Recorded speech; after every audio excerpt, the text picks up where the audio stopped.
ವಿಜಯನಗರ ಜಿಲ್ಲೆ ಹಗರಿಬೊಮ್ಮನಹಳ್ಳಿ ತಾಲೂಕಿನ ಮಾಜಿ ಶಾಸಕರಾದ ಶಿರಾಜ್ ಶೇಖ್ ಅವರ ಮಗನ ಮದುವೆ ಸಮಾರಂಭವು ಅದ್ದೂರಿಯಾಗಿ ನಡೆಯಿತು.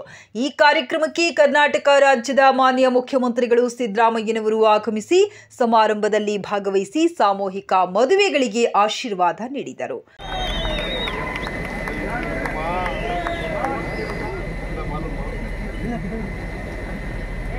ಎಲ್ಲರಿಗೂ ನಮಸ್ಕಾರ.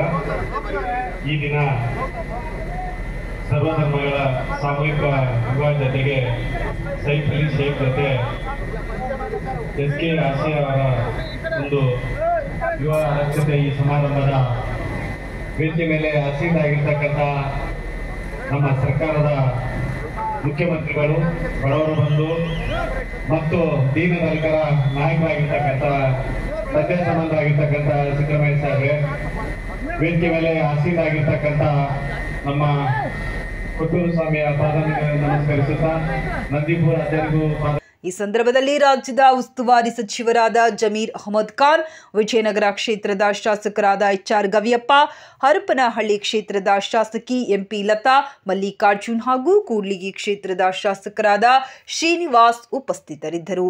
ಸಾಮಾಜಿಕ ಬಾಂಧವ್ಯವನ್ನ ಬಲಪಡಿಸುವ ಉದ್ದೇಶದೊಂದಿಗೆ ಹಮ್ಮಿಕೊಳ್ಳಲಾಗಿದ್ದ ಈ ಸಾಮೂಹಿಕ ಮದುವೆ ಕಾರ್ಯಕ್ರಮ ಜನರ ಮನಸ್ಸಿನಲ್ಲಿ ದೀರ್ಘಕಾಲದ ಭಾವನೆ ಮೂಡಿಸಿತು.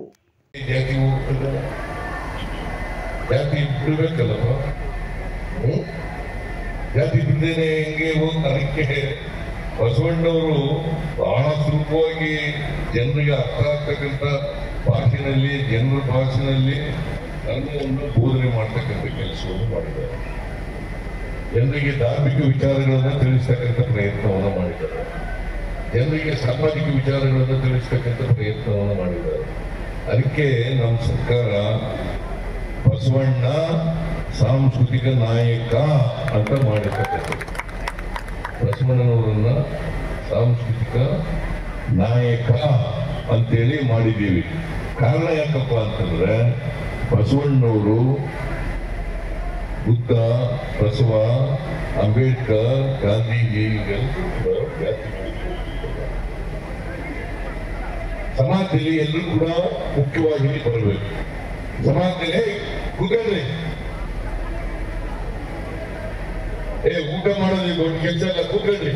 ಊಟ ಆಮೇಲೆ ಎಲ್ರಿಗೂ ಇರ್ತದೆ, ಕೂತ್ಕೊಳ್ಳಿ. ನಾವು ಕೊಟ್ಟ ಟೀಸರ್ಟ್ ಕೂತ್ಕೊಳ್ಳಿ, ಹೋಗೋಣ ಹಾಗೆ ಊಟ ಕೊಡ್ಬೇಡ್ರಿ ಅವನಿಗೆ.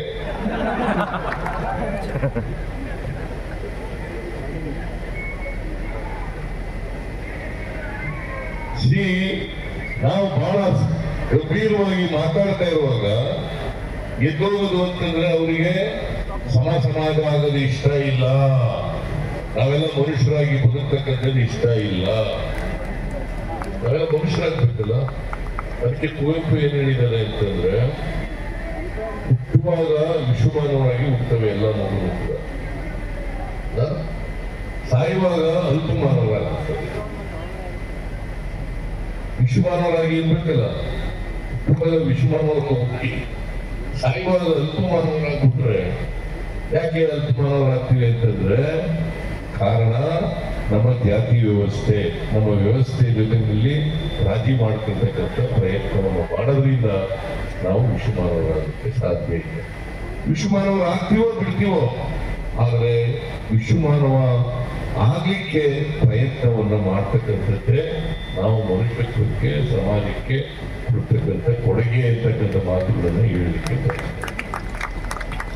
ಇದು ಅಂತರ್ಜಾತಿ ಮದುವೆ ಬಸವಣ್ಣವ್ರ ಕಾಲದಲ್ಲಿ ಆಗಿತ್ತು. ಬ್ರಾಹ್ಮಣರ ಹೆಣ್ಮಗಳು, ದಲಿತರ ಹುಡುಗ ಮದುವೆ ಮಾಡಿಸೋದು,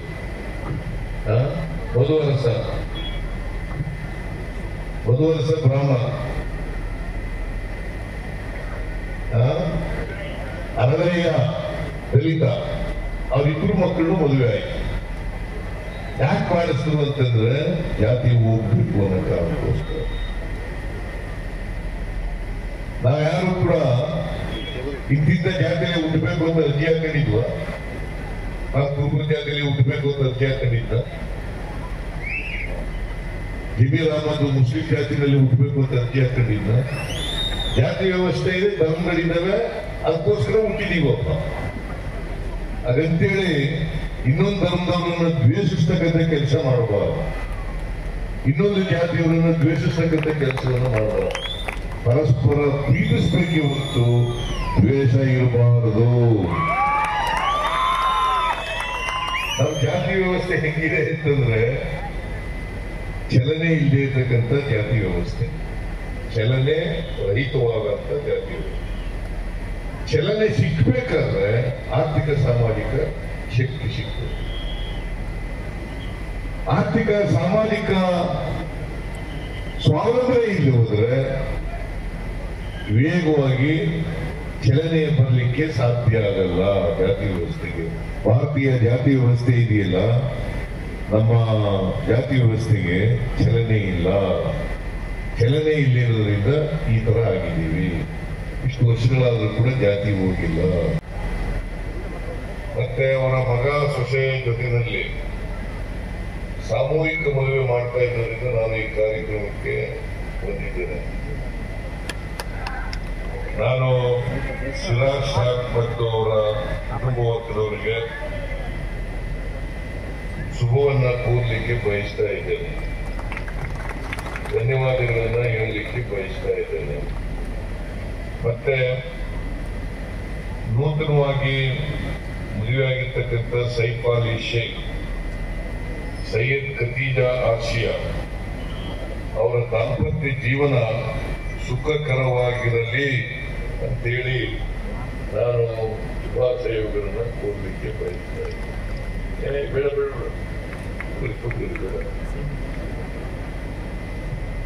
ಸುಖಕರವಾಗಿರಲಿ ಅಂತ ಬಯಸ್ತೇನೆ. ಜೊತೆಗೆ ಸಾಮೂಹಿಕ ಮದುವೆಯಲ್ಲಿ ದಾಂಪತ್ಯ ಜೀವನಕ್ಕೆ ಕಾಲಿಡ್ತಾ ಇರ್ತಕ್ಕಂಥ ಎಲ್ಲ ವಧುವರರಿಗೆ ನಾನು ಶುಭಾಶಯಗಳನ್ನು ಕೋರಲಿಕ್ಕೆ ಬಯಸ್ತಾ ಇದ್ದೇನೆ.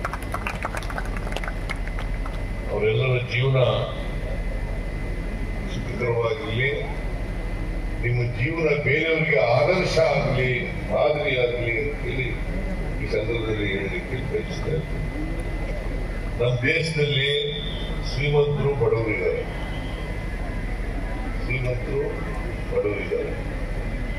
ಶ್ರೀಮಂತರು ಈಗ ದೂರಿಯಾಗಿ ಮದುವೆ ಮಾಡ್ತಾರೆ. ಮದುವೆ ಸಾಮಾಜಿಕವಾಗಿ ಅನಿವಾರ್ಯ ಆಗ್ಲೇಬೇಕು. ಒಂದು ಗಂಡು ಹೆಣ್ಣು ಜೊತೆಯಲ್ಲಿ ಬದುಕ್ತಕ್ಕಂಥ ವ್ಯವಸ್ಥೆ ಆಗ್ಲೇಬೇಕು. ಆ ಮದುವೆ ಆಗ್ತಕ್ಕಂಥದ್ದು ಶ್ರೀಮಂತರು, ಅವ್ರ ಹತ್ರ ಆಸ್ತಿ ಇದೆ, ಐಶ್ವರ್ಯ ಇದೆ, ಅವರು ಅದ್ದೂರಿಯಾಗಿ ಮಾಡ್ತಾರೆ. ಆದ್ರೆ ಬಡವರಿಂದ ಮಾಡಕ್ಕಾಗುತ್ತೆ, ಬಡವರು ಮಾಡಕ್ಕಾಗಲ್ಲ. ಈಗ ಇಂಥ ಸಾಮೂಹಿಕ ಮದುವೆಗಳಲ್ಲಿ ಭಾಗವಹಿಸಿ ಮದುವೆ ಮಾಡ್ತಕ್ಕಂಥದ್ದು, ಅದು ಸಿರಾಜ್ ಶೇಖ್ ಅವರು ಅವ್ರ ಮಗನ ಮದುವೆ ಮಾಡುವಾಗ ಜೊತೆನಲ್ಲೇ 23 ಮದುವೆಗಳನ್ನ ಮಾಡಿದ್ದಾರೆ. ಎಲ್ಲರೂ ಬಡವರು, ಭಾರಿ ಕಷ್ಟ. ಮದುವೆ ಮಾಡಿರೋದು ಭಾರಿ ಕಷ್ಟ ಕೆಲಸ. ಬಹಳ ಜನ ನಮ್ಮಲ್ಲಿ ಅದಕ್ಕೆ ಒಂದು ಗಾದೆ ಇದೆ, ಮದುವೆ ಮಾಡಿ ನೋಡು, ಮನೆ ಕಟ್ಟಿ ನೋಡು ಅಂತ ಒಂದು ಗಾದೆ ಇದೆ. ಮದುವೆ ಮಾಡಿ ನೋಡು, ಮನೆ ಕಟ್ಟಿ ನೋಡು ಅಂತ. ಬಹಳ ಜನ ದುಡ್ಡಿಟ್ಕೊಂಡಿರಲ್ಲ, ದುಡ್ಡಿಟ್ಕೊಂಡು ಮದುವೆ ಮಾಡಕ್ಕಾಗೋದಿಲ್ಲ. ಬಡವರಿಗೆ ಸಾಲ ಮಾಡಲೇಬೇಕಾಗ್ತದೆ. ಆ ಸಾಲ ಮಾಡೋದ್ರಿಂದ ಸಾಲಗಾರ ಆಗುತ್ತಾರೆ. ಅವರು ಬಹಳ ಜನ ಸಾಲಗಾರ ಆಗುತ್ತಾರೆ. ಆ ಸಾಲ ತೀರ್ಸಕ್ ಸಾಧ್ಯನೇ ಆಗೋದಿಲ್ಲ. ಅದಕ್ಕೋಸ್ಕರ ಇಬ್ಬಂದಂತ ಆಸ್ತಿ, ಮನೆ, ಮಠ, ಒಡವೆಗಳು ಎಲ್ಲವೂ ಕೂಡ ಮಾಡತಕ್ಕಂಥ ಪರಿಸ್ಥಿತಿ ನಿರ್ಮಾಣ. ಅದಕ್ಕೆ ನಾನು ಏನ್ ಹೇಳೋದು ಅಂತಂದ್ರೆ, ಎಲ್ಲ ಬಡವರು ಮದುವೆ ಆಗ್ಲೇಬೇಕು. ಆಗಿ ಮದುವೆ ಆಗ್ಬೇಡಿ ಅಂತ ನಾನು ಹೇಳಲ್ಲ, ಮದುವೆ ಆಗ್ಲೇಬೇಕು. ಆದರೆ ಸರಳವಾಗಿ ಮದುವೆ ಆಗ್ತಕ್ಕಂಥದನ್ನ ನೀವು ಮಾಡ್ಕೋಬೇಕು, ಸರಳ ಮದುವೆಗಳನ್ನ ಮಾಡ್ಕೋಬೇಕು. ಈಗ ನಮ್ಮಲ್ಲಿ ಇನ್ನೊಂದು ಗಾದೆ ಇದೆ, ಏನ್ ಗೊತ್ತಾ, ಪಕ್ಕದ ಮನೆಯವರು ಓಲೆ ಹಾಕಿದ್ರೆ ಹೇಳಿದ್ರೆ ನಾ ಕಿವಿ ಕಿತ್ಕೊಳಕ್ಕಾಗಲ್ಲ. ವಾಲೆ ಹಾಕೋಣಂತಂದ್ರೆ ವಾಲೆ ಹಾಕೋದು, ವಾಲೆ ಹಾಕೋಣಕ್ಕಾಗಲಿಲ್ಲ ಅಂದ್ರೆ ಬರೀ ಬರೀ ಕಿವಿನಲ್ಲೂ ಇರಬೇಕು. ಇದು ಬೆಂಡನ್ನ ನಮ್ಮ ಕಡೆ ಬೆಂಡ್ ಅಂತ ಬೆಂಡ್ ಹಾಕುತ್ತದೆ, ಬೆಣ್ಣಾರು ಹಾಕಬೇಕು. ಅದಂತೇಳಿ ಕಿವಿ ಕಿತ್ಕೊಳಕ್ಕಾಗಲ್ಲ, ಕಿವಿ ಕಿತ್ಕೊಳಕ್ಕಾಗಲ್ಲ. ಅದಕ್ಕೋಸ್ಕರ ಕಿವಿ ಕಿತ್ಕೊಳ್ಳದಂತೆ ನಾವೆಲ್ಲ ಬದುಕ್ಬೇಕು, ನಾವೆಲ್ಲ ಮನುಷ್ಯರಾಗಿ ಬದುಕ್ಬೇಕಲ್ಲ. ನಾವೆಲ್ಲ ಮನುಷ್ಯರಾಗಿ ಬದುಕ್ತಕ್ಕಂಥ ಸಮಾಜದಲ್ಲಿ ಬದಲಾವಣೆ ಆಗ್ಬೇಕಲ್ಲ. ಎಸ್, ಬಡವರಾಗಿದ್ದವರು ಬಡವರಾಗೇ ಇರ್ಬೇಕಾ? ಬಡವರಾಗಿ ಹುಟ್ಟಿದವರು ಬಡವರಾಗೇ ಸಾಯ್ಬೇಕಾ? ಅವರು ಕೂಡ ಶ್ರೀಮಂತರಾಗಲಿಕ್ಕೆ ಅವಕಾಶಗಳಿದ್ದಾವೆ. ಒಂದು ಜಾತಿನಲ್ಲಿ ಹುಟ್ಟಿದ್ರೆ ಆ ಜಾತಿನಲ್ಲಿ ಸಾಯ್ಬೇಕಾ? ಈಗ ಸ್ವಾಮೀಜಿಗಳೆಲ್ಲ ಇದ್ದಾರೆ, ಅವರು ಧರ್ಮ ಬೋಧನೆ ಮಾಡ್ತಾರೆ. ಆ ಬದುಕಿಗೆ ಹೇಗೆ ಮಾರ್ಗದರ್ಶನ, ಬದುಕಬೇಕಾದ್ರೆ ಏನ್ ಮಾಡ್ಬೇಕು ಅಂತಕ್ಕಂಥದ್ದು ಮಾರ್ಗದರ್ಶನ ಮಾಡ್ತಾರೆ. ಈಗ ನಾವು ಯಾವುದೋ ಆಕಸ್ಮಿಕವಾಗಿ ಜಾತಿ ವ್ಯವಸ್ಥೆ ಇರೋದ್ರಿಂದ ಯಾವುದೋ ಧರ್ಮದಲ್ಲಿ ಯಾವುದೋ ಜಾತಿನಲ್ಲಿ ಹುಡ್ತೀವಿ. ಈಗ ಇವರು ಮುಸ್ಲಿಂ ಜಾತಿನಲ್ಲಿ ಹುಟ್ಟಿದ್ದಾರೆ, ಮುಸ್ಲಿಂ ಜಾತಿನಲ್ಲಿ ಹುಟ್ಟಿದ್ದಾರೆ, ನಾವು ಹಿಂದೂ ಜಾತಿನಲ್ಲಿ ಹುಟ್ಟಿದ್ದೀವಿ. ಅದಂತೇಳಿ ನಾನು ಹಿಂದೂವಾಗಿ ಸಾಯ್ಬೇಕು, ಮುಸ್ಲಿಮಾಗಿ ಸಾಯ್ಬೇಕು ಅಂತ ಏನಿಲ್ಲ, ಅಥವಾ ಮುಸಲ್ಮಾನಾಗೆ ಇರಬೇಕು, ಜೀವನ ಮಾಡಬೇಕು ಅಂತೇನಿಲ್ಲ, ಹಿಂದುವಾಗಿಯೇ ಜೀವನ ಮಾಡಬೇಕು ಅಂತೇನಿಲ್ಲ. ಸೆಕ್ಯುಲರಿಸಮ್, ನಾವು ಅದಕ್ಕೆ ನಮ್ಮ ಕಾನ್ಸ್ಟಿಟ್ಯೂಷನ್ ನಲ್ಲಿ ಬಹಳ ಸ್ಪಷ್ಟವಾಗಿ ಬಾಬಾ ಸಾಹೇಬ್ ಅಂಬೇಡ್ಕರ್ ಅವರು ಹೇಳಿರ್ತಕ್ಕಂಥದ್ದು, ಸೆಕ್ಯುಲರ್ ಆಗಿದ್ದು ಈ ರಾಷ್ಟ್ರ ಸೆಕ್ಯುಲರ್ ಸ್ಟೇಟ್ ಆಗಬೇಕು ಅಂತ ಹೇಳಿದ್ದಾರೆ. ಸೆಕ್ಯುಲರ್ ಸ್ಟೇಟ್ ಆಗಬೇಕು ಅಂತ ಹೇಳಿದ್ದಾರೆ. ಜಾತಿ ಹೋಗ್ಬೇಕು. ಬಸವಣ್ಣ ಏನ್ ಹೇಳಿದ್ರು ಸ್ವಾಮೀಜಿ? ಜಾತಿ ಹೋಗ್ಬೇಕು. ಇವನಾರವ ಇವನಾರವ ಇವನಾರವ ನಿಲ್ಲಿಸದಿರಯ್ಯ, ಇವ ನಮ್ಮವ ಇವ ನಮ್ಮವ ಇವ ನಮ್ಮವ ಏನು ನಿಲ್ಲಿಸದಿರ ನಿಮ್ಮ ಮನೆಗೆ ಮಗ ಅಲ್ವಾ? ನಾವೆಲ್ಲ ಬಸವಣ್ಣವರನ್ನ ಗೌರವಿಸ್ತೀವಿ, ಬಸವಣ್ಣವರು ಹೇಳಿದಂತ ವಿಚಾರಗಳನ್ನ ಪಾಲನೆ ಮಾಡ್ತಕ್ಕಂಥ ಪ್ರಯತ್ನವನ್ನು ಮಾಡ್ತೀವಿ. ಅವ್ರು ಪಾಲನೆ ಮಾಡೋದು ಅಂತಂದ್ರೆ ನಾವು ಎಲ್ಲ ಜಾತಿಯನ್ನ ಬಿಡಬೇಕು. ಅದು ಮಾತ್ರ ಮನುಷ್ಯರಾಗಿಲ್ಲ. ನಾಡಗಳನ್ನು ಬಿಟ್ಟು ಮದುವೆಯಾದರೂ ಕೂಡ ಮನುಷ್ಯರಾಗ್ತೀವಿ ನಾವು. ಅದರಿಂದ ಬಸವಣ್ಣ ಕರ್ಮ ಸಿದ್ಧಾಂತವನ್ನ, ಮೌಢ್ಯಗಳನ್ನ, ಕಂದಾಚಾರಗಳನ್ನ ಒಂದು ತಗರಾಕಿದ್ರು. ಕರ್ಮ ಸಿದ್ಧಾಂತ ಮೌಢ್ಯಗಳು, ಕರ್ಮ ಸಿದ್ಧಾಂತಗಳು ಇರಲಿಲ್ಲ ಅವ್ರ ಕಾಲದಲ್ಲಿ. ಕರ್ಮ ಸಿದ್ಧಾಂತವನ್ನು ಟೋಟಲ್ ತಿರಸ್ಕಾರ ಮಾಡಿದ್ರು. ಬಸವಣ್ಣವರು ಅದಕ್ಕೆ ಬಹಳ ಸುಲಭವಾಗಿ ದಯೆಯೇ ಧರ್ಮದ ಮೂಲವಯ್ಯ, ದಯೆ ಇಲ್ಲದ ಧರ್ಮವ್ಯಾವುದಯ್ಯ, ದಯೆ ಇಲ್ಲದ ಧರ್ಮವ್ಯಾವುದಯ್ಯ ಅಂತ ಬಸವಣ್ಣವರು. ಅದರಿಂದ ಪ್ರತಿಯೊಬ್ಬರು ಕೂಡ ಇನ್ನೊಬ್ಬರ ಬಗ್ಗೆ ಪ್ರೀತಿಯನ್ನ, ದಯೆಯನ್ನ ಬೆಳೆಸಬೇಕು. ಇದು ಜಾತಿ ಹೋದ್ರೆ ನಾವೆಲ್ಲರೂ ಮನುಷ್ಯರಾಗಿ ಬದುಕತಕ್ಕಂಥ ವ್ಯವಸ್ಥೆ ಆಗ್ತದೆ. ದಯೆ ಅದೇ ಇದ್ದಕ್ಕಿದ್ದಾಗ ತರಲಿಕ್ಕೆ ಸಾಧ್ಯ ಆಗ್ತದೆ. ಇದನ್ನ ಬಸವಾದಿ ಶರಣರು ಅನೇಕ ಜನ ನಮ್ಮ ಸಮಾಜಕ್ಕೆ ಕೊಟ್ಟಿದ್ದ ಕೊಡುಗೆ. ಈ ದಿಕ್ಕಿನಲ್ಲಿ ಪ್ರಯತ್ನವನ್ನು ಮಾಡೋಣ ನಾವು ನೀವೆಲ್ಲ ಅಂತ ಹೇಳಿ ಇವತ್ತು ಮತ್ತೊಮ್ಮೆ ನವವಧುವರರಿಗೆ ಶುಭವಾಗಲಿ, ಅವರ ದಾಂಪತ್ಯ ಜೀವನ ಸುಖಕರವಾಗಿರಲಿ, ಅವರೆಲ್ಲ ಮನುಷ್ಯರಾಗಿ ಬಾಳಲಿ, ನೀವು ಬೇರೆಯವರಿಗೆ ಆದರ್ಶ ಆಗಿ ಅಂತಕ್ಕಂಥ ಮಾತುಗಳನ್ನ ಹೇಳಿ ಇವತ್ತು ಇಂಥ ಸಾಮೂಹಿಕ ಮದುವೆ ಮಾಡಿರ್ತಕ್ಕಂಥದ್ದು, ಅವರ ಮದುವೆ ಜೊತೆ ಸಾಮೂಹಿಕ ಮದುವೆ ಮಾಡಿರ್ತಕ್ಕಂಥದ್ದು ಅತ್ಯಂತ ಸ್ವಾಗತಾರ್ಹವಾದಂಥ, ಅಭಿನಂದನೀಯವಾದಂಥ ಕೆಲಸ ಆಗ್ತದೆ. ಅವರಿಗೆ ನಾನು ಧನ್ಯವಾದಗಳನ್ನ ಹೇಳಿ ಮತ್ತೊಮ್ಮೆ ನವದಂಪತಿಗಳಿಗೆ ಶುಭ ಕೋರ್ತೀನಿ. ನಿಮ್ಮೆಲ್ಲರಿಗೂ ಹೊಸ ವರ್ಷದ ಸಂಕ್ರಾಂತಿ ಹಬ್ಬದ ಶುಭಾಶಯಗಳು. ಇಷ್ಟನ್ನೇಳಿ ನನ್ನ ಮಾತನ್ನು ಮುಗಿಸ್ತೇನೆ. ಜೈ ಹಿಂದ್, ಜೈ ಕರ್ನಾಟಕ. ಬಸವಣ್ಣವ್ರು ಮಾಡೋದ್ರಲ್ಲ ಹೋಗಿದೆಯಾ? ಹೋಗಿಲ್ಲ. ಇಲ್ಲ ಗಟ್ಟಿಯಾಗಿದ್ದೀವಿ. ನಾವು ಗಟ್ಟಿ ಮಾಡ್ತಾ ಇರ್ತೀವಿ. ಅದಕ್ಕೋಸ್ಕರನೇ ಇಂಥ ಅಂತರ್ಜಾತಿ ಮದುವೆಗಳು ಈಗ ಬಹಳ ಸಂತೋಷ ಏನಪ್ಪ ಅಂತಂದ್ರೆ, ಸಿರಾಜ್ ಶೇಖ್ ಅವರು ಒಬ್ಬ ಅಂಗವಿಕಲೆ, ಕಣ್ಣು ಇಲ್ಲದೆ ಇರ್ತಕ್ಕಂಥ ಮಹಿಳೆಗೆ ಮದುವೆ ಮಾಡಿ ಅವರಿಗೆ ಜೀವನವನ್ನು ಕಟ್ಕೊಟ್ಟಿರ್ತಕ್ಕಂಥದ್ದು ಇದೆಯಲ್ಲ, ಅದು ಬಹಳ ಯೋಗ್ಯವಾದಂಥ ಕೆಲಸ. ನಾನು ಅವರನ್ನ ಮದುವೆ ಆಗ್ತಕ್ಕಂಥ ವ್ಯಕ್ತಿ ಇದೆಯಲ್ಲ, ಅವರಿಗೆ ವಿಶೇಷವಾದಂಥ ಧನ್ಯವಾದಗಳನ್ನು ಹೇಳಲಿಕ್ಕೆ, ಮತ್ತೆ ಯಾವ ಕಾರಣಕ್ಕೂ ಕೂಡ ಕೆಟ್ಟದಾಗಿ ಅವರು ನಡ್ಕೊಳ್ಬಾರದು. ಯಾರು ಮದುವೆ ಆಗಿದ್ದಾರೆ ಅವನ ಹೆಸರೇನು? ಏನಪ್ಪಾ ನಿನ್ನ ಹೆಸರೇನೆಯ?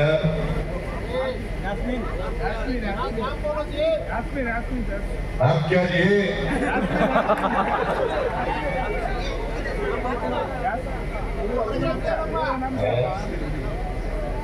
मस्तान, ये मालूम मस्तान, इब्राहिम मस्तान, यास्मीन,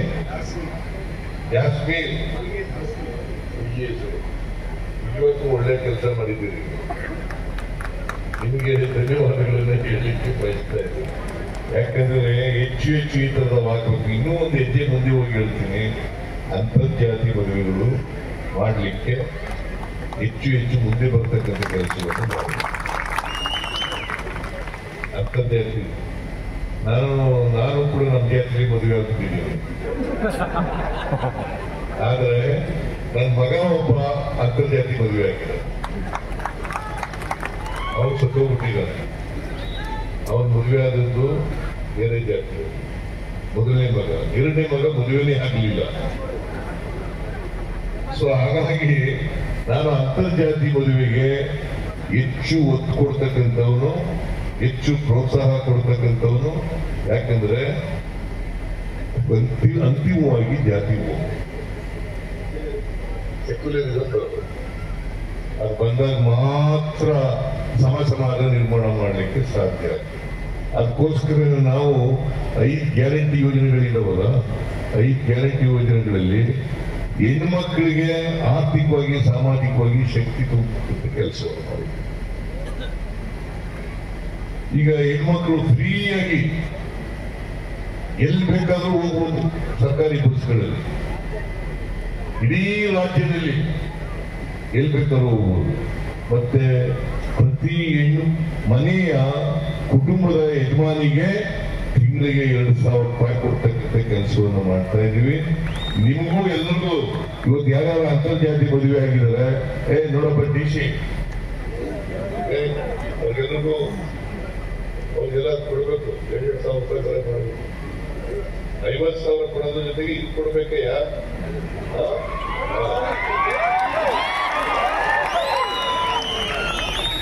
50,000 ರೂಪಾಯಿ ಮನೆಗೆ ಮಾಡಬೇಕು. ಜೀವನ ಮಾಡಕ್ಕೆ ಆಗ್ಬೇಕಲ್ಲ. ಮನುಷ್ಯನ ಕೈನಲ್ಲಿ ಖರ್ಚು ಮಾಡಕ್ಕೆ ಹಣ ಇರ್ತದೆ. ಕೊಂಡ್ಕೊಳ್ತಕ್ಕಂಥ ಶಕ್ತಿ ಜಾಸ್ತಿ ಆಗ್ತದೆ. ಕೊಂಡ್ಕೊಳ್ತಕ್ಕಂಥ ಶಕ್ತಿ ಜಾಸ್ತಿ ಆದ್ರೇನೆ ನಾವು ಅಂಗಡಿಗೆ ಹೋಗಕ್ಕಾಗ್ತದೆ, ಬಟ್ಟೆ ಅಂಗಡಿಗೆ ಹೋಗಕ್ಕಾಗ್ತದೆ, ಇನ್ನೇನು ಮಕ್ಕಳು ಓದ್ಸಕ್ಕಾಗ್ತದೆ, ಜೀವನ ಮಾಡಕ್ಕಾಗ್ತದೆ, ಮನೆ ನಡೆಸಕ್ಕಾಗ್ತದೆ, ಹಬ್ಬ ದಿನಗಳು ಮಾಡಕ್ಕಾಗ್ತದೆ. ದುಡ್ಡೇ ಇಲ್ಲವರು ಏನ್ ಮಾಡಕ್ಕಾಗುತ್ತೆ? ಏನಮ್ಮ ಸೌಕರ್ಯ ನೀವು ಕವಿತಾ ಸಿಂಗ್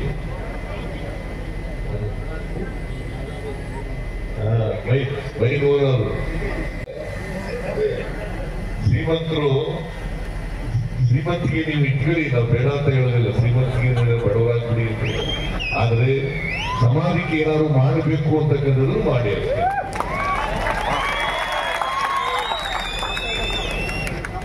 ಇದು ಬಹಳ ಸಂತೋಷ. ಮಾಡಿ ಅಂತ ಹೇಳ್ತಾ ಇದ್ದೀನಿ ಅಷ್ಟೇ, ಮನವಿ. ಬಹಳ ಸಂತೋಷ ಮಾಡ್ತಾ ಇದ್ರೆ. ಯಾಕಂತಂದ್ರೆ ನಾವೆಲ್ಲ ಸಮಾಜದಿಂದಲೇ ಇವತ್ತು ಶ್ರೀಮಂತರಾಗಿರ್ತಕ್ಕಂಥದ್ದು, ಸಮಾಜದಿಂದಲೇ ವಿದ್ಯಾವಂತರಾಗಿರ್ತಕ್ಕಂಥದ್ದು, ಸಮಾಜದಿಂದಲೇ MLAಗಳಾಗಿರ್ತಕ್ಕಂಥದ್ದು, ಸಮಾಜದಿಂದಲೇ ಮಿನಿಸ್ಟ್ರು, ಚೀಫ್ ಮಿನಿಸ್ಟ್ರು ಎಲ್ಲ ಆಗಿರ್ತಕ್ಕಂಥದ್ದು. ಸಮಾಜದ ಋಣ ಇದೆಯಲ್ಲ ನಮ್ಮ ಮೇಲೆ. ಮತ್ತೆ ಋಣ ತೀರಿಸ್ತಕ್ಕಂಥ ಕೆಲಸ ಮಾಡ್ಬೇಕಲ್ಲ. ಸಮಾಜಕ್ಕೆ ಏನೊಂದು ಋಣ, ಅವರು ಸಮಾಜದ ಋಣ ತೀರಿಸತಕ್ಕಂಥ ಕೆಲಸ ಮಾಡಬೇಕಲ್ಲ. ಆ ಋಣ ತೀರಿಸತಕ್ಕಂಥ ಕೆಲಸವನ್ನ ಪ್ರತಿಯೊಬ್ಬರು ಕೂಡ ಮಾಡಬೇಕು. ಶ್ರೀಮಂತರು ಮಾಡಬೇಕು, ಬೇರೆಯವರು ಕೂಡ. ಈಗ ನಾನು ಲಾಯರ್ ಆಗ್ಬೇಕಾದ್ರೆ ಬರೀ ನಮ್ಮ ಅಪ್ಪನ ಖರ್ಚು ಮಾಡೋ ದುಡ್ಡಿದೆ ಲಾಯರ್ ಆಗಕ್ಕಾಗ್ತದ? ಸಮಾಜದ ದುಡ್ಡು ಇದ್ದದಕ್ಕೆ ಲಾಯರ್ ಆಗಕ್ಕೆ ಸಾಧ್ಯ. ಬಾಬಾ ಸಾಹೇಬ್ ಕೊಟ್ಟಿರ್ತಕ್ಕಂಥ ಅಂಬೇಡ್ಕರ್ ಅವರು ಕೊಟ್ಟಿರ್ತಕ್ಕಂಥ ಸಂವಿಧಾನ ಇಲ್ಲದೆ ಹೋಗಿದ್ರೆ ನಾವ್ಯಾರು ಕೂಡ ಮಂತ್ರಿನೂ ಆಗ್ತಿರ್ಲಿಲ್ಲ, MLA ಆಗ್ತಿರ್ಲಿಲ್ಲ, ಮುಖ್ಯಮಂತ್ರಿನೂ ಆಗಲಿಕ್ಕೆ ಸಾಧ್ಯ. ಸಮಾನ ಅವಕಾಶ ಕೊಟ್ಟಿದ್ದಾರೆ, ಸಮಾನ ಹಕ್ಕುಗಳನ್ನು ಕೊಟ್ಟಿದ್ದಾರೆ, ಬದುಕ್ತಕ್ಕಂಥದಕ್ಕೆ ಹಕ್ಕುಗಳನ್ನು ಕೊಟ್ಟಿದ್ದಾರೆ. ಅದಕ್ಕೆ ಸಂವಿಧಾನನ ಪ್ರತಿಯೊಬ್ಬರು ತಿಳ್ಕೋಬೇಕು. ಬಹಳ ಒಳ್ಳೆ ಕೆಲಸ ಮಾಡಿದ್ದಾರೆ. ಈ ನವ ದಂಪತಿಗಳಿಗೆ ಸಂವಿಧಾನ ಪೀಠಿಕೆ, ಆ ಪೀಠಿಕೆಯಿಂದ ಎಲ್ಲರಿಗೂ ಕೂಡ ಕೊಡ್ತಕ್ಕಂಥ ಕೆಲಸ ಮಾಡಿದ್ದಾರೆ. ಪೀಠಿಕೆ ಪ್ರತಿಯೊಬ್ಬರು ತಿಳ್ಕೋಬೇಕು. ರಾಜಕಾರಣಿಗಳು ತಿಳ್ಕೋಬೇಕು, ವಿದ್ಯಾವಂತರು ತಿಳ್ಕೋಬೇಕು, ಪ್ರತಿಯೊಬ್ಬ ಪ್ರಜೆನೂ ಕೂಡ ತಿಳ್ಕೊಳ್ತಕ್ಕಂಥದ್ದು ಅತ್ಯಂತ ಅವಶ್ಯ. ಯಾಕಂತಂದ್ರೆ ನಮಗೆ ಹಕ್ಕುಗಳನ್ನ ಕೊಟ್ಟಿದ್ದಾರೆ, ಮತ್ತೆ ಹಾಗೇನೆ ಕರ್ತವ್ಯಗಳು ಕೂಡ ಇದ್ದಾವೆ. ಹಕ್ಕುಗಳು ಮತ್ತು ಕರ್ತವ್ಯಗಳು ಎರಡೂ ಒಟ್ಟಿಗೆ ಹೋಗ್ತಕ್ಕಂಥದ್ದು. ನಮ್ಮ ಜವಾಬ್ದಾರಿ ಏನು, ನಮ್ಮ ಹಕ್ಕುಗಳೇನು, ಸಂವಿಧಾನದಲ್ಲಿ ನಮ್ಗೆ ಏನು ಕೊಟ್ಟಿದ್ದಾರೆ, ಮತ್ತೆ ಏನೇನು ಜವಾಬ್ದಾರಿ ಕೊಟ್ಟಿದ್ದಾರೆ. ಅದರಿಂದ ಹಕ್ಕುಗಳು ಬೇರೆ ಇರಲಿಕ್ಕೆ ಸಾಧ್ಯ ಆಗಲ್ಲ, ಬಾಧ್ಯತೆಗಳು ಬೇರೆ ಇರಲಿಕ್ಕೆ ಸಾಧ್ಯ ಆಗಲ್ಲ. ಹಕ್ಕುಗಳು ಮತ್ತು ಬಾಧ್ಯತೆಗಳು ಎರಡೂ ಒಟ್ಟಿಗೆ ಹೋಗ್ತಕ್ಕಂಥ ಕೆಲಸ ಮಾಡ್ತೀವಿ. ಆಗ ಮಾತ್ರ ನಾವು ಒಬ್ಬ ಜವಾಬ್ದಾರಿ ನಾಗರಿಕನಾಗಲಿಕ್ಕೆ ಸಾಧ್ಯ ಆಗ್ತದೆ. ಪ್ರತಿಯೊಬ್ಬರು ಕೂಡ ಜವಾಬ್ದಾರಿ ನಾಗರಿಕನಾಗಬೇಕು. ಇದಕ್ಕೋಸ್ಕರ ಹೆಚ್ಚು ಹೆಚ್ಚು ನಮ್ಮಂತ ದೇಶದಲ್ಲಿ ಇವತ್ತು 140 ಕೋಟಿ ಜನ ಇದ್ದೀವಿ. 140 ಕೋಟಿ ನಮ್ಮ ದೇಶ, ಜಗತ್ತಿನಲ್ಲೇ ನಾವು ನಂಬರ್ 1 ಆಗ್ಬಿಟ್ಟಿದ್ದೀವಿ. ಈಗ ಚೈನಾ ಹಿಂದಕ್ಕೆ ಆಗ್ಬಿಟ್ಟಿದ್ದೀವಿ ಜನಸಂಖ್ಯೆ. ಅವ್ರು ಯಾರೋ ಒಬ್ರು ಗುರು 3 ಮಕ್ಕಳಾಗ್ಬೇಕು, ಈಗಲೇ ಜನಸಂಖ್ಯೆ ಜಾಸ್ತಿ ಆಗಿದೆ, 3 ಮಕ್ಕಳಾಗ್ಬೇಕು. ನನ್ನ ಪ್ರಕಾರ 1 ಮಗು ಸಾಕು, 2 ಅಲ್ಲ, 1 ಮಗು ಬೇಕು, 2 ಸಾಕು. ಆರ್ತಿಗೊಬ್ಬ, ಕೀರ್ತಿಗೊಬ್ಬ.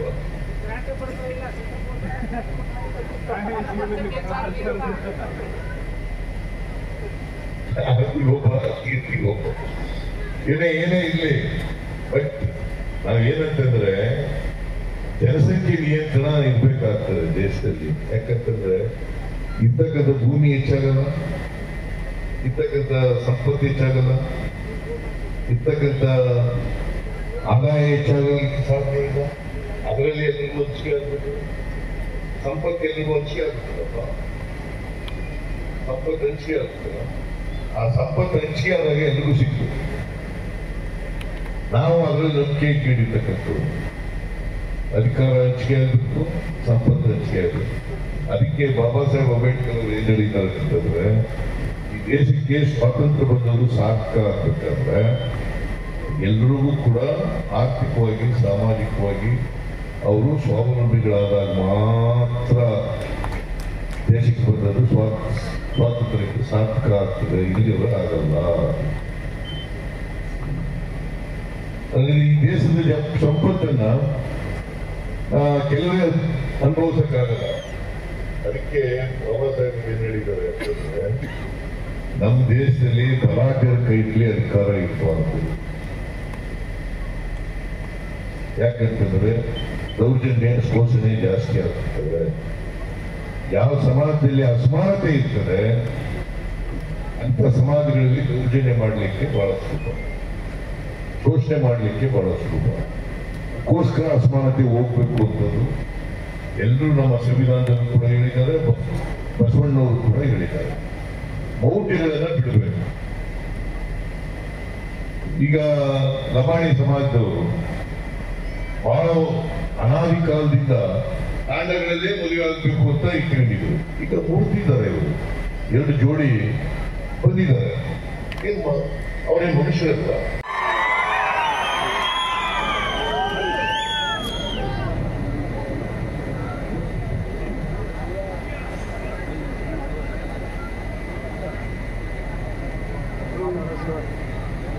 ಮದುವೆ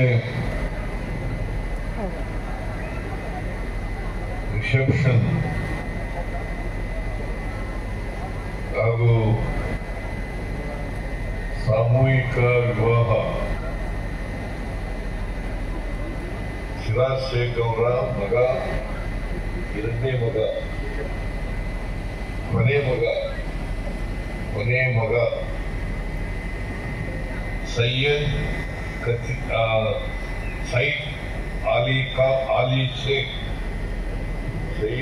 ಅಲಿ ಶೇಖ್ ಅಲ್ಲ,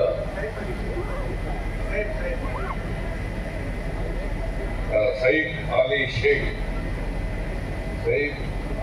ಶೇಖ್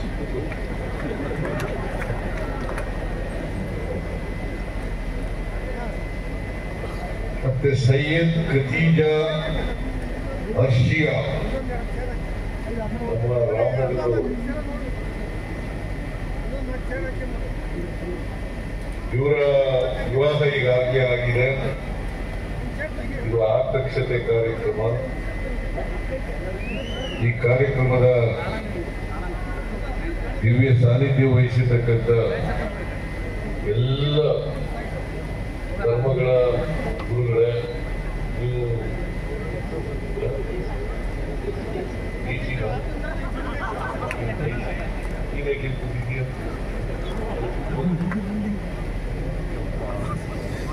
ಸ್ವಾಮೀಜಿಗಳು ಪಕ್ಕದಲ್ಲಿ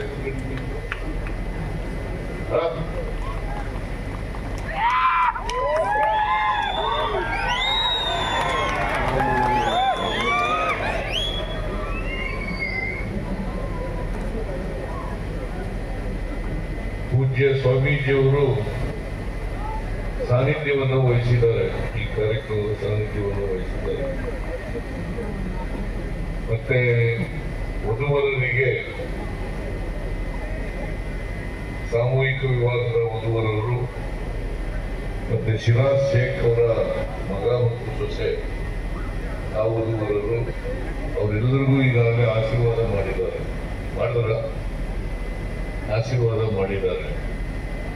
ಅವರಿಗೆ ನನ್ನ ನಮಸ್ಕಾರಗಳನ್ನು ತಿಳಿಸಿ, ಈ ಕಾರ್ಯಕ್ರಮದಲ್ಲಿ ಭಾಗವಹಿಸಿರ್ತಕ್ಕಂಥ ಬಳ್ಳಾರಿ ಮತ್ತು ವಿಜಯನಗರ ಎರಡೂ ಜಿಲ್ಲೆಗಳ ಉಸ್ತುವಾರಿ ಸಚಿವರಾದಂಥ ಜಮೀರ್ ಅಹಮದ್ ಖಾನ್ ಅವರ,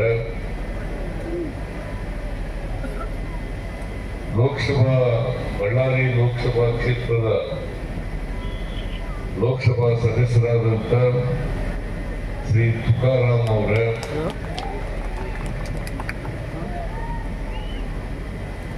ಮುಖ್ಯಮಂತ್ರಿಗಳ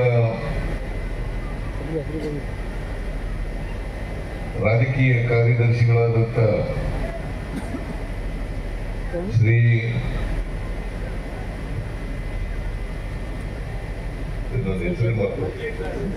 ನಸೀರ್ ಅಹಮದ್ ಅವರ, ಮಾಜಿ ಸಚಿವರಾದಂಥ ಪರಮೇಶ್ವರ್ ಅವರ, ಶಾಸಕರಾದಂಥ ಗವಿಯಪ್ಪನವರ, ಜಬ್ಬಾರ್ ಅವರ, ಲತಾ ಅವರ, ಶ್ರೀನಿವಾಸ್ ಅವರ, ಮಾಜಿ ಶಾಸಕರಾದಂಥ ಸ್ವಾಮಿ ಅವರ, ಹಸನ್ ಸಾಬ್ ಧೋತಿ ಅವರ, ಅವ್ರನ್ನ ಯಾವಾಗಲೂ ಹಳ್ಳಿ ಸಾಬ್ರು ಅಂತ ಕರೆಯೋದು, ಧೋತಿಯಾಳವರ,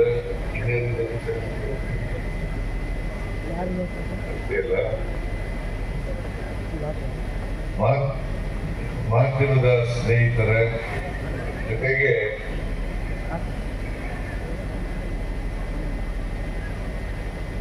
ಹೊಸ ಜೀವನಕ್ಕೆ ಕಾಲಿಡ್ತಾ ಇರ್ತಕ್ಕಂಥ ನವ ದಂಪತಿಗಳಾದಂಥ ಎಲ್ಲ ವಧುವರರ, ಇಲ್ಲಿ ಸೇರಿರ್ತಕ್ಕಂಥ ಆತ್ಮೀಯ ಸೋದರ ಸೋದರಿಯರೇ, ಇತರ ಎಲ್ಲ ಸ್ನೇಹಿತರೇ, ಈಗಾಗಲೇ ಸಿರಾಜ್ ಶೇಖ್ ಅವರ ಮಗ ಸೈಫ್ ಅಲಿ ಶೇಖ್ ಮತ್ತು ಸೈಯದ್ ಐತಿಜಾ ಅರ್ಷಿಯಾ ಇವರ ಮದುವೆ ಕಾರ್ಯ ಮಂಡ್ಯದಲ್ಲಿ ಆಗಿದೆ. ಇವತ್ತು ಆರತಕ್ಷತೆ ಕಾರ್ಯಕ್ರಮ.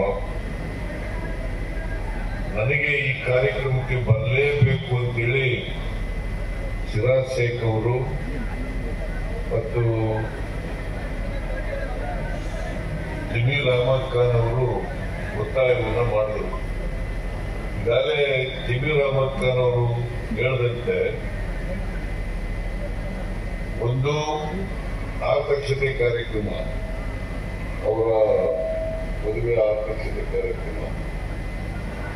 ಎರಡನೇದು ಸಾಮೂಹಿಕ ವಿವಾಹ. ಬಡವರಿಗೆ ಸುಮಾರು 23 ಜೋಡಿ. ನಾಗರಾಜ್ ಈಗ ಬಂದಿದ್ದಾರೆ, ಅವ್ರಿಗೂ ಸ್ವಾಗತ. ಶಾಸಕರಾದಂತ ನಾಗರಾಜ್ ಅವರು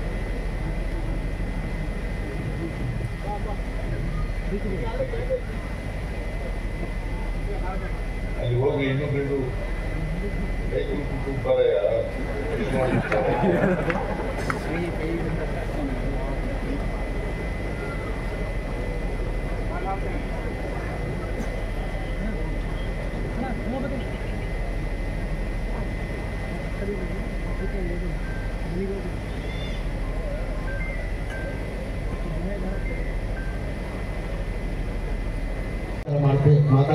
ನನ್ನ ಮಾತನ್ನು ಮುಂದುವರಿಸಿದೆ. ನಮ್ಮ ನಾಯಕರು ಹಾಗೆ ರಾಜ್ಯದ ಮುಖ್ಯಮಂತ್ರಿಗಳಾದಂತಹ ಮಾನ್ಯ ಸಿದ್ದರಾಮಯ್ಯ ಸಾಹೇಬ್ರೆ, ಲೋಕಸಭಾ ಸದಸ್ಯರು, ನಮ್ಮ ಪಕ್ಷದ ಮುಖಂಡರಾದಂತಹ ಮಾಜಿ ಮಂತ್ರಿಗಳಾದಂತಹ MP ತುಕಾರಾಮ್ ಅವರೇ, ನಮ್ಮ ಪಕ್ಷದ ಮುಖಂಡರು ಮಾಜಿ ಸಚಿವರಾದಂತಹ ಪರಮೇಶ್ವರ್ ನಾಯಕ್ ಅವರೇ, ಇನ್ನೊಬ್ಬರು ಆತ್ಮೀಯರು ನಮ್ಮ ಪಕ್ಷದ ಮುಖಂಡರು, ನನ್ನ ಆತ್ಮೀಯ ಅಣ್ಣಾದಂಥ CM ಪೊಲಿಟಿಕಲ್ ಸೆಕ್ರೆಟರಿ ಆದಂತಹ ನಸೀರ್ ಅಹಮದ್ ಸಾಹೇಬ್ರೆ, MLA ಆದಂಥ ಆತ್ಮೀಯ ಆದಂಥ ಗೋಯಪಣ್ಣ ಅವರೇ, MLA ಆದಂಥ ಆತ್ಮೀಯ ಆದಂಥ ಶ್ರೀನಿವಾಸ್ ಅವರೇ, ನನ್ನ ಅಕ್ಕ ಆದಂಥ MLA ಆದಂಥ ಲತಾ ಮಲ್ಲಿಕಾರ್ಜುನ್ ಅವರೇ, ವೇದಿಕೆ ಮೇಲೆ ಆಸೀನಿರುವ ಎಲ್ಲ ಆತ್ಮೀಯದಿಂದ ಆತ್ಮೀಯರೇ, ಮದುವೆಯಾಗಿ ಹೆಣ್ಣು ಮತ್ತು ಗಂಡಿಗೆ ಶುಭಾಶಯನ ಕೋರಕ್ಕೆ ಬಯಸ್ತೀವಿ. ಈ ಸಾಮೂಹಿಕ ಮದುವೆ ಮಾಡಬೇಕಂತ ಮಾನ್ಯ ಸಿರಾಜ್ ಶೇಖ್ ಅವರು ನನ್ನ ಮಗನ ಮದುವೆ ಇಟ್ಟಿದ್ದೀನಿ. ನನ್ನ ಕೊನೆ ಮಗ, ನಮ್ಮ ಮನೆಯಲ್ಲಿ ಕೊನೆ ಮದುವೆ, ಇದು ಕೊನೆ ಮಗ ನನಗೆ. ನನ್ನ ಮದುವೆ ಮಂಡ್ಯದಲ್ಲಿ ಮಾಡ್ತಾ ಇದ್ದೀನಿ. ಈ ಥರ ಸಾಮೂಹಿಕ ಮದುವೆಗಳು ಹಮ್ಮಿಕೊಡ್ಬೇಕಾಗ್ತಾ ಇದ್ದೀನಿ ನಾನು. ಮಾನ್ಯ ಮುಖ್ಯಮಂತ್ರಿಗಳು ಕರ್ಕೊಂಡು ಬಂದರೆ ಭಾಳ ಒಳ್ಳೇದಂತ ಮಾನ್ಯ ಸಿರಾಜ್ ಶೇಖ್ ಅವರು ಬಂದಂತ ಕೇಳ್ಕೊಂಡ್ರು. ಹಾಗಾಗಿ ನಾವು ಮಾನ್ಯ ಮುಖ್ಯಮಂತ್ರಿ ಕರ್ಕೊಂಡೋಗಿ ಮಾನ್ಯ ಮುಖ್ಯಮಂತ್ರಿ ಕೇಳ್ಕೊಂಡ್ವಿ. ನಾವು ಈ ಥರ ಮದುವೆ ಇಟ್ಕೊಂಡಿದ್ದು ಸರ್, ತಾವು ಮದುವೆಗೆ ಬರಬೇಕಾಗಿಲ್ಲ, ಸಾಮೂಹಿಕ ಮದುವೆಗೆ ಬಂದು ಎಲ್ಲ ಬಡಜನಿಗೆ ಆಶೀರ್ವಾದ ಮಾಡಿದ್ರೆ ಒಳ್ಳೇದಿರ್ತದಂತ ಮಾನ್ಯ ಸಿರಾಜ್ ಶೇಖ್ ಕೇಳ್ಕೊಂಡ್ರು. ಅದು ಒಂದೇ ಕ್ಷಣ ಎರಡನೇ ಯೋಚನೆ ಮಾಡಿಲ್ಲ ಮಾನ್ಯ ಮುಖ್ಯಮಂತ್ರಿಗಳು. ನಿಮ್ಮ ಮದುವೆ ಜೊತೆಯಲ್ಲಿ ಬಡವ್ರ ಮದುವೆ ಮಾತಿಗೆ ಅದಕ್ಕಿಂತ ಸಂತೋಷ ಯಾವುದಿಲ್ಲ ಕಣೋ, ನಾನು ಬಂದೇ ಬರ್ತೀನಿ ಅಂತ ಇವತ್ತು ಮಾನ್ಯ ಮುಖ್ಯಮಂತ್ರಿ ಬಂದಿದ್ದಾರೆ. ನಾನು ಜಿಲ್ಲಾ ಉಸ್ತುವಾರಿ ಮಂತ್ರಿ ಆಗಿ ನನ್ನ ಹೃದಯದಿಂದ ಮಾನ್ಯ ಮುಖ್ಯಮಂತ್ರಿಗಳಿಗೆ ಧನ್ಯವಾದಗಳು ಸಲ್ಲಿಸ್ತೀನಿ. ಶ್ರೀಮಂತರು ಬಹಳ ಜನ ಇದ್ದಾರೆ. ಈ ಥರ ಸಿರಾಜ್ ಶೇಖ್ಗೆ ಎಲ್ಲ ಯೋಚನೆ ಮಾಡಿದ್ರೆ, ನಮ್ಮ ಮಕ್ಕಳ ಜೊತೆ ಬಡವ್ರ ಮಕ್ಕಳು ಮದುವೆ ಮಾಡ್ಬೇಕಂತ ಎಲ್ಲ ಯೋಚನೆ ಮಾಡಿದ್ರೆ ಯಾರು ಬಡ ಮಕ್ಕಳು ಹೆಣ್ಮಕ್ಳು ಮನೆಯಲ್ಲೂ ಕೂಡೋಕೆ ಸಾಧ್ಯ ಆಗಲ್ಲ. ಎಲ್ಲರಿಗೂ ಮದುವೆ ಮಾಡೋಕ್ಕೆ ಸಾಧ್ಯ ಆಗ್ತದೆ. ಎಲ್ಲರಿಗೂ ಶ್ರೀಮಂತರಿಗೆ ದುಡ್ಡಿರ್ತದೆ, ಮನಸ್ಸಿರಲ್ಲ. ಈ ಮನಸ್ಸು ಬರಬೇಕಾದ್ರೆ ಆ ದೇವರವರಿಗೆ ಇದು ಮಾಡಬೇಕಾಗ್ತದೆ. ಸಿರಾಜ್ ಶೇಖ್ ಅಂತವ್ರನ್ನ ಬುದ್ಧಿ ಕೊಡ್ಬೇಕಂತ ನಾನು ಭಗವಂತನ ಪ್ರಾರ್ಥನೆ ಮಾಡಿ ಮತ್ತೊಂದು ಬಾರಿ ನಾನು ಹೆಣ್ಣು ಮತ್ತು ಗಂಡಿಗೆ ಶುಭಾಶಯನ ಕೋರಿ ಏನಿದೆ ಬಹಳ ಖಾತ್ರಿಯಿಂದ ಮಾನ್ಯ ಮುಖ್ಯಮಂತ್ರಿಗಳು ಮಾತು ಕೇಳಬೇಕಂತ ಇದ್ದೀರಾ. ಆಗ 2 ಗಂಟೆ ಸಮಯ ಆಗಿದೆ, 3 ಗಂಟೆಗೆ ಬೇಕಪ್ ಆಗಬೇಕು. ನಾನು ಹೆಚ್ಚಾಗಿ ಮಾತಾಡೋ ಹೋಗಲ್ಲ. ಈಗ 2 ನಿಮಿಷ ನಮ್ಮ MP ತುಕಾರಾಮ್ ಅವರು ಮಾತಾಡ್ಬೇಕಂತ ತುಕಾರಾಮ್ ಅವ್ರು ಕೇಳ್ಬೋ, ಆಮೇಲೆ ಮಾನ್ಯ ಡೈರೆಕ್ಟ್ ಆಗಿ ಮಾನ್ಯ ಮುಖ್ಯಮಂತ್ರಿಗಳು ಮಾತಾಡ್ತಾರೆ. ನಮಸ್ಕರಿಸುತ್ತಾ, ನಾಗಪುರ ಆಚಾರ್ಯ ಕೂಡ ಪಾದ ನಮಸ್ಕರಿಸುತ್ತಾ, ವೇದಿಕೆ ಮೇಲೆ ಆಸೀನರಾಗಿರ್ತಕ್ಕಂಥ ನಮ್ಮ ಅಖಂಡ ಬಳ್ಳಾರಿ ಜಿಲ್ಲೆಯ ಉಸ್ತುವಾರಿ ಸಚಿವರು ಮತ್ತು ಅಣ್ಣನಾಗಿರ್ತಕ್ಕಂಥ ಜಮೀರ್ ಅಣ್ಣನವರೇ, ವೇದಿಕೆ ಮೇಲೆ ಆಸೀನರಾಗಿರ್ತಕ್ಕಂಥ ನಮ್ಮ ಮುಖ್ಯಮಂತ್ರಿಗಳ ರಾಜಕೀಯ ಕಾರ್ಯದರ್ಶಿಗಳು ಮತ್ತು ಅಣ್ಣನಾಗಿರ್ತಕ್ಕಂಥ ನಜೀರ್ ಅಣ್ಣನವರೇ, ಈ ಕಾರ್ಯಕ್ರಮದ ಕೇಂದ್ರ ಬಿಂದು ಮತ್ತು ಋಣವಾಗಿರ್ತಕ್ಕಂಥ ನಮ್ಮ ಹಿರಿಯರಾಗಿರ್ತಕ್ಕಂಥ ಮಾರ್ಗದರ್ಶಕರಾಗಿರ್ತಕ್ಕಂಥ ಮತ್ತು ಮಾಜಿ ಶಾಸಕರಾಗಿರ್ತಕ್ಕಂಥ ಸಿರಾಜ್ ಶೇಖ್ ಸಾಹೇಬ್ರೆ, ವೇದಿಕೆ ಮೇಲೆ ಆಸೀನರಾಗಿರ್ತಕ್ಕಂಥ ಮಾಜಿ ಸಚಿವರು ಮತ್ತು ಅಣ್ಣನಾಗಿರ್ತಕ್ಕಂಥ ಪರಮೇಶ್ವರ್ ನಾಯಕ್ ಅವರೇ, ವೇದಿಕೆ ಮೇಲೆ ಆಸೀನರಾಗಿರ್ತಕ್ಕಂಥ ವಿಜಯನಗರ ಕ್ಷೇತ್ರದ ಶಾಸಕರು ಮತ್ತು ಅಣ್ಣನಾಗಿರ್ತಕ್ಕಂಥ ಗೋಪಣ್ಣನವರೇ, ವೇದಿಕೆ ಮೇಲೆ ಆಸೀನರಾಗಿರ್ತಕ್ಕಂಥ ವಿಧಾನ ಪರಿಷತ್ತಿನ ಸದಸ್ಯರು ಮತ್ತು ಅಣ್ಣನಾಗಿರ್ತಕ್ಕಂಥ ಜಬ್ಬಣ್ಣನವರೇ, ಶಾಸಕರಾಗಿರ್ತಕ್ಕಂಥ ರತಕ್ನವರೇ, ವೇದಿಕೆ ಮೇಲೆ ಆಸೀನರಾಗಿರ್ತಕ್ಕಂಥ ಕೂಡ್ಲಿಗಿ ಶಾಸಕರು ಮತ್ತು ಸೋದರರಾಗಿರ್ತಕ್ಕಂಥ ಶ್ರೀನಿವಾಸ್ ಅವರೇ, ವಿಧಾನ ಪರಿಷತ್ತಿನ ಮಾಜಿ ಸದಸ್ಯರು ಅಣ್ಣನಾಗಿರ್ತಕ್ಕಂಥ ಕೇಶವ ಸ್ವಾಮಿ ಅಣ್ಣನವರೇ, ವೇದಿಕೆ ಮೇಲೆ ಆಸೀನರಾಗಿರ್ತಕ್ಕಂಥ ನಮ್ಮ ಕಾಡಾ ಅಧ್ಯಕ್ಷರು ಅಣ್ಣನಾಗಿರ್ತಕ್ಕಂಥ ಹುಸೇನ್ ಸಾಬ್ ದೊಡ್ಡಿಯಾಳ್ ಅವರೇ, ವೇದಿಕೆ ಮೇಲೆ ಆಸೀನರಾಗಿರ್ತಕ್ಕಂಥ ಎಲ್ಲ ಹಿರಿಯರೇ, ಜಿಲ್ಲಾಧಿಕಾರಿಗಳೇ, ಪ್ರತಿ ಕಾರ್ಯಕ್ರಮದಲ್ಲಿ ಭಾಗವಹಿಸಿರ್ತಕ್ಕಂಥ ನಮ್ಮ ಅಖಂಡ ಬಳ್ಳಾರಿ ಜಿಲ್ಲೆಯಿಂದ ಬಂದಿರತಕ್ಕಂಥ ಎಲ್ಲ ನಮ್ಮ ಬಂಧುಗಳೇ, ವಿಶೇಷವಾಗಿ ಇವತ್ತು ಸರ್ವಧರ್ಮದ ಎಲ್ಲ ವಧು ವರರು ಇವತ್ತೇನು ಈ ಕಾರ್ಯಕ್ರಮದಲ್ಲಿ ಭಾಗವಹಿಸಿದ್ದಾರೆ. ಭಗವಂತ ಅವ್ರಿಗೂ ಒಂದು ಮುಂದಿನ ಭವಿಷ್ಯ 100 ಕಾಲ ಚೆನ್ನಾಗಿರ್ಲಿ, ಭಗವಂತ ಒಳ್ಳೆ ಭವಿಷ್ಯವನ್ನು ಕೊಡ್ಲಿ ಅಂತೇಳಿ ಅವ್ರಿಗೂ ಸ್ವಾಗತವನ್ನು ಕೊಡ್ತಾ, ವಿಶೇಷವಾಗಿ ಇವತ್ತು ಸೈಫಲಿ ಶೇಖ್ ಅವರು ಮತ್ತು ಹರ್ಷಿ ಅವರು ಇವತ್ತೆಲ್ಲರೂ ಸಾಮೂಹಿಕ ಲಗ್ನದ ಜೊತೆ ಆಗಿದ್ದಾರೆ. ಭಗವಂತ ತಂದೆ ತರನೇ 100 ಕಾಲ ನಿಮಗೂ ಭವಿಷ್ಯ ಕೊಟ್ಟು ಭಗವಂತ ಕಾಪಾಡಲಿ ಅಂತೇಳಿ ನಿಮಗೆ ಶುಭವನ್ನು ಪತ್ರಿಕಾ ಮಾಧ್ಯಮದ ಮಿತ್ರರೇ. ಈಗಾಗಲೇ ಇವತ್ತು ಈ ಕಾರ್ಯಕ್ರಮದಲ್ಲಿ ನಾವೆಲ್ಲರೂ ಕೂಡ ಭಾಗವಹಿಸಿದ್ದೀವಿ. ಮೊದಲನೇದಾಗಿ ತಮ್ಮೆಲ್ಲರೂ ಕೂಡ ಈಗ ಡಿಸೆಂಬರ್ ಕಳೆದು ಹೊಸ ವರ್ಷದಲ್ಲಿ ನಾವೆಲ್ಲರೂ ಕೂಡ ನಾವು ಈ ಕಾರ್ಯಕ್ರಮದಲ್ಲಿ ಭಾಗವಹಿಸಿದ್ದೀವಿ. ಹೊಸ ವರ್ಷದ ಶುಭಾಶಯಗಳೊಂದಿಗೆ ಇನ್ನು 2 ದಿನದಲ್ಲಿ ಸಂಕ್ರಾಂತಿ ಹಬ್ಬದ ಹಬ್ಬ ಕೂಡ ನಡೀತಾ ಇದೆ. ತಮ್ಮೆಲ್ಲರೂ ಕೂಡ ಸಂಕ್ರಾಂತಿ ಶುಭಾಶಯಗಳು ಕೂಡ ತಮ್ಮಲ್ಲೆಲ್ಲ ಕೊಡ್ತಾ ಇದ್ದೀವಿ. ಮುಖ್ಯವಾಗಿ ಇವತ್ತು ವಧು ವರರು ಇವತ್ತೇನು ದಾಂಪತ್ಯಕ್ಕೆ ಕಾಲಿಟ್ಟಿದ್ದಾರೆ, ವಿಶೇಷವಾಗಿ ಇವತ್ತು ಈ ಒಂದು ಕಾರ್ಯಕ್ರಮಕ್ಕೆ ನಮ್ಮ ಸಾಹೇಬರು ಬಂದಿರೋದು ಕೂಡ ಬಹಳ ಅರ್ಥಪೂರ್ಣ ಅಂತ ಹೇಳಿ ನಾನು ಭಾವಿಸ್ತಾ ಇದ್ದೀನಿ ಸರ್. ಯಾಕಂದ್ರೆ ಇವತ್ತು ಬುದ್ಧ ಬಸವ ಅಂಬೇಡ್ಕರ್ ಅವರ ಒಂದು ಸಿದ್ಧಾಂತದಲ್ಲಿ ಇವತ್ತು 2ನೇ ಬಾರಿ ಮುಖ್ಯಮಂತ್ರಿಗಳಾಗಿ 15 ಸಾರಿ ಬಜೆಟ್ ಮಂಡನೆ ಮಾಡಿ ಇವತ್ತು ನಮ್ಮ ಅಖಂಡ ಒಂದು ನಮ್ಮ ಜಿಲ್ಲೆಗೆ ಜೊತೆಗೆ ಕರ್ನಾಟಕ ಸೇರಿದಂತೆ ಇವತ್ತು ಅನೇಕ ಅಭಿವೃದ್ಧಿ ಕಾರ್ಯಕ್ರಮಗಳನ್ನ ಕೊಡೋದ್ರ ಮೂಲಕ ಇಡೀ ದಕ್ಷಿಣ ಭಾರತದಲ್ಲಿ ಇವತ್ತು ಬೆಸ್ಟ್ ಚೀಫ್ ಮಿನಿಸ್ಟರ್ ಅಂತ ಅನ್ಸ್ಕೊಂಡಿರೋ ನಮ್ಮ ಸಿದ್ದರಾಮಯ್ಯ ಸಾಹೇಬ್ರು ಅಂತ ಇಷ್ಟಪಡ್ತಾ ಇದ್ದೀನಿ. ಅವರ ಸಿದ್ಧಾಂತದಲ್ಲಿ ಇವತ್ತೇನು ತಾವು ದಾಂಪತ್ಯಕ್ಕೆ ಕಾಲಿಟ್ಟಿದ್ದೀರಿ, ತಾವು ಕೂಡ ಒಂದು ಜೀವನದ ಮೌಲ್ಯಗಳನ್ನ ಇಟ್ಟುಕೊಂಡು ಇವತ್ತು ನಮಗೆ ಸುಮಾರಾಗಿ 20-21 ವರ್ಷಗಳ ಕಾಲ ತಂದೆ ತಾಯಿಗಳು ಸಾಕಿ ಸಂಪಾದಿಸಿ ನಮ್ಮ ಒಂದು ಮನೆಯಲ್ಲಿ ಹಾಕಿರ್ತಾರೆ. ಅವರನ್ನು ಕೂಡ ತಾವು ತಂದೆ ತಾಯಿಗಳು ಅತ್ತೆ ಮಾವಂದ್ರು ತಾವೆಲ್ಲ ಸ್ವೀಕಾರ ಮಾಡಿ ಇವತ್ತು ಆದರ್ಶ ಒಂದು ದಂಪತಿಗಳಾಗಿ ತಾವೆಲ್ಲರೂ ಕೂಡ ಒಂದು ದೇಶಕ್ಕೆ ಭವಿಷ್ಯದ ಆಸ್ತಿ ಆಗಬೇಕು, ಜೊತೆಗೆ ದೇಶಕ್ಕೆ ಭವಿಷ್ಯ ಆಗಂತ ಒಂದು ಮಕ್ಕಳನ್ನ ತಾವೆಲ್ಲರೂ ಕೂಡ ಕೊಡಬೇಕು ಅಂತಂತೇಳಿ ನಮ್ಮಲ್ಲಿ ನಾವು ಮನವಿಯನ್ನ ಮಾಡ್ತಾ ಇದ್ವಿ. ಜೊತೆಗೆ ಆರ್ತಿಗೊಬ್ಬರು ಕೀರ್ತಿಗೊಬ್ಬರು ಕೂಡ ಒಳ್ಳೆ ಶಿಕ್ಷಣವಂತರಾಗಿ ಕೊಡಬೇಕು ಅಂತೇಳಿ ನಮ್ಮಲ್ಲಿ ಮನವಿಯನ್ನ ಮಾಡ್ತಾ ಇದೀವಿ. ಜೊತೆಗೆ ಸಾಹೇಬರು ಕೂಡ ಇವತ್ತು ಈ ಕಾರ್ಯಕ್ರಮದಲ್ಲಿ ಭಾಗವಹಿಸಿ ಇವತ್ತು ನಮಗೆ ಆದಂತ ಇವತ್ತು ಒಂದು ಅನೇಕ ಕಾರ್ಯಕ್ರಮಗಳನ್ನ ಇವತ್ತು ಕೊಟ್ಟಿರ್ತಕ್ಕಂಥದ್ದು, ಮೈನಾರಿಟಿ ಕೂಡ ಇವತ್ತು ಸುಮಾರಾಗಿ 4,500 ಕೋಟಿ ಅನೇಕ ಕಾರ್ಯಕ್ರಮಗಳನ್ನ ಕೊಟ್ಟಿರ್ತಕ್ಕಂಥದ್ದು, ಶಾದಿ ಭಾಗ್ಯ ಕಾರ್ಯಕ್ರಮ ಇರ್ಬೋದು, ಜೊತೆಗೆ ಇವತ್ತು SCP TSP ಅನುದಾನ ಕೊಟ್ಟಿರ್ತಕ್ಕಂಥದ್ದು, ಇದರಿಯಾಗಿ ಸುಮಾರು 6.5 ಕೋಟಿ ಜನ ಇವತ್ತು ನಮ್ಮ ರಾಜ್ಯದಲ್ಲಿ ಏನಿದ್ದಾರೆ ಅವರಿಗೆ ಇವತ್ತು ಭವಿಷ್ಯವನ್ನು ಕೊಡ್ತಕ್ಕಂಥ ಕೆಲಸ ನಮ್ಮ ಸಿದ್ದರಾಮಯ್ಯ ಸಾಹೇಬರು ಮಾಡಿದ್ದಾರೆ ಅಂತ ಹೇಳಿ ವೇದಿಕೆಯಲ್ಲಿ ಹೇಳಲಿಕ್ಕೆ ನಾನು ಇಷ್ಟಪಡ್ತಾ ಇದ್ದೀನಿ. ಇದೇ ರೀತಿಯಾಗಿ ಮುಂದಿನ ದಿನದಲ್ಲಿ ನಮ್ಮ ಸರ್ಕಾರದಲ್ಲಿ ಅನೇಕ ಕಾರ್ಯಕ್ರಮಗಳು ಕೂಡ ಇವತ್ತು ಸಾಹೇಬರು ಕೊಡ್ತಾ ಇದ್ದಾರೆ. ವಿಶೇಷವಾಗಿ ಇವತ್ತು ಲೋಕಸಭಾ ಸದಸ್ಯನಾಗಿ ಸಾಹೇಬರು ಈ ಕಾರ್ಯಕ್ರಮಕ್ಕೆ ಬಂದು ಭಾಗವಹಿಸಿ ಇವತ್ತು ವಧುವರರಿಗೂ ಎಲ್ಲರೂ ಕೂಡ ಇವತ್ತು ಭಾಗವಹಿಸುವ ಆಶೀರ್ವಾದವನ್ನು ಕೋರಿದ್ದಾರೆ. ಅವರ ಆಶೀರ್ವಾದ ಸದಾ ಭಗವಂತ ವಧುವರರಿಗೆ ಇವತ್ತು ಆಗಲಿ. ಜೊತೆ ವಿಶೇಷವಾಗಿ ಇವತ್ತು ನಮ್ಮ ಸಿರಾಜ್ ಶೇಖ್ ಸಾಹೇಬರು ಮಗ ಮತ್ತು ಸೊಸೆ ಇದ್ದಾರೆ, ಅವರು ಕೂಡ ಮುಂದಿನ ದಿನಗಳಲ್ಲಿ ಒಳ್ಳೆಯ ಒಂದು ಭವಿಷ್ಯವನ್ನು ಇಟ್ಕೊಂಡು ಒಳ್ಳೆಯದಾಗಲಿ ಅಂತ ಹಾರೈಸ್ತಾ ಎಲ್ಲರಿಗೂ ಶುಭ ಕೋರ್ತಾ ನನ್ನ ಮಾತು ಮುಗಿಸೋ. ಧನ್ಯವಾದ, ನಮಸ್ಕಾರ.